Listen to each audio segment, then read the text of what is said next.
The story of the Colosseum begins not with blood, but with the genius of Roman concrete. In 70 AD, Emperor Vespasian looked at the golden house of the tyrant Nero and decided to return the land to the people.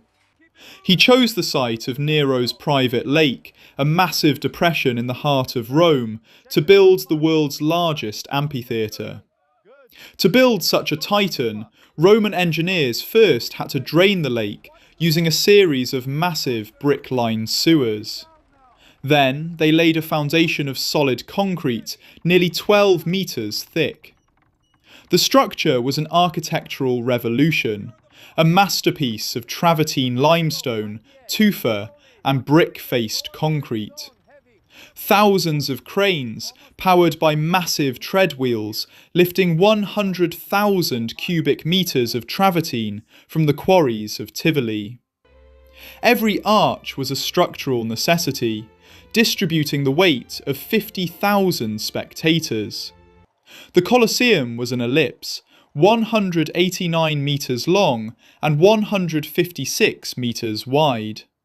It stood 4 stories tall, with the first 3 levels featuring the 3 classical orders of Greek architecture: Doric at the base, Ionic in the middle, and Corinthian on the 3rd tier. The Colosseum was designed for crowd control, long before the term existed. It had 80 arched entrances on the ground floor. 76 of these were numbered. You can still see the Roman numerals today, and served the ordinary citizens. The grand entrances: 1. The imperial entrance. On the short axis, there were 4 unnumbered gates. The most prestigious was the northern entrance, reserved for the emperor and his entourage. It was decorated with magnificent stucco and marble, leading directly to the imperial box. 2. The Gate of Triumph, Porta Triumphalis.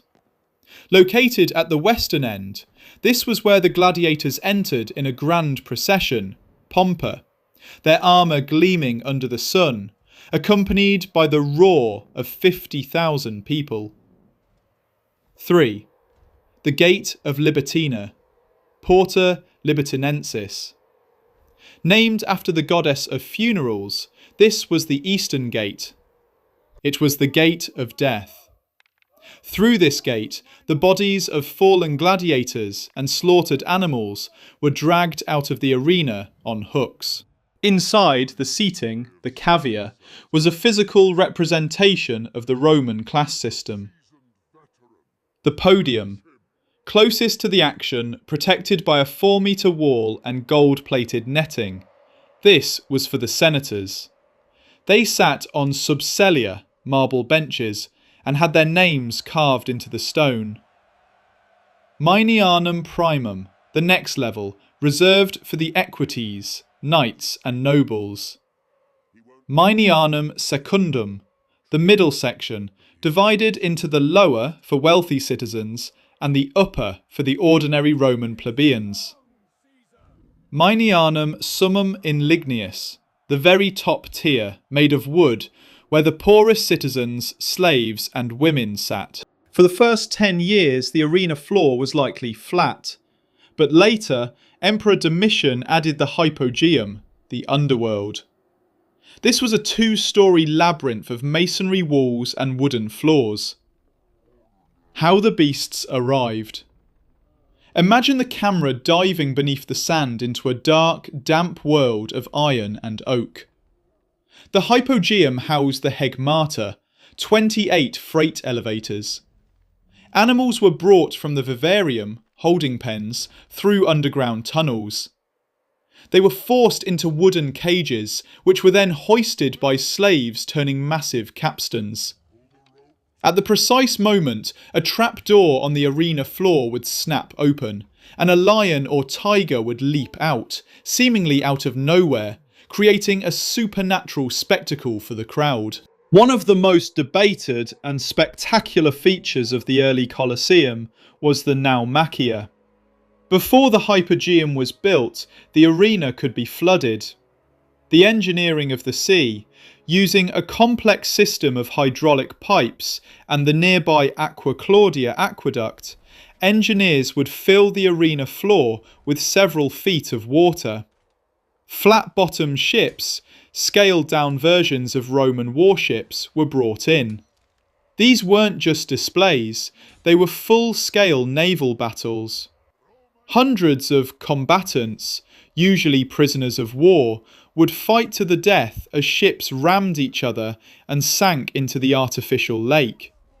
The sight of ships battling in the middle of a stone stadium remains one of the greatest technical achievements of the ancient world.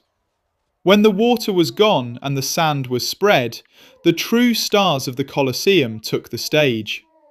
The gladiators were more than slaves.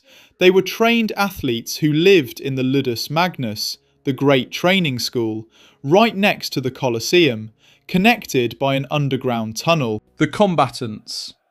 The secutor, armed with a heavy shield and a smooth helmet so the net wouldn't catch on it. The retiarius, armed only with a net and a trident. The provocateur, the only one who wore a full breastplate. The fight was a high-stakes drama.